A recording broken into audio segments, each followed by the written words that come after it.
अच्छा, बगैर तो चला ही नहीं हाँ, सकते ना। बिल्कुल, पहले देखें, यानी कि इतना ज्यादा नहीं होता था ना इशू अभी। बगैर लाइसेंस के आप तो ड्राइवर चढ़ा ही नहीं सकते गाड़ी पे, ठीक है ना। बिल्कुल यही बात ये एक सुजुकी है आपके पास, जी जी ये लोडर है, जी जी बिल्कुल। ठीक है।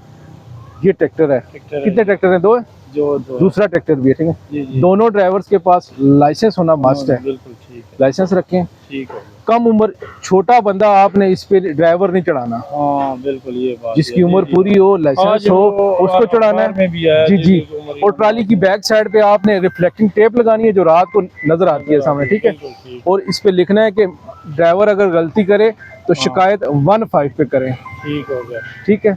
यानी कि ड्राइवर अगर गलती करे तो 15 करना है, शिकायत 15 पे करनी है। ठीक हो गया। ड्राइवर गलती करे शिकायत 15 पे करें, ठीक ये लिखवा लेना आपने। बाकी अपने वो जो है कागजात पूरे करें। ठीक और आपने हमें एक बयान अलफी देना है कि अगर हमारा ड्राइवर हाँ हाँ बगैर लाइसेंस पकड़ा जाता है तो उसके खिलाफ कानूनी कार्रवाई की ठीक जाए, हो ठीक। गया। ओके, शुक्रिया शुक्रिया। पार्किंग को बताया रोड पे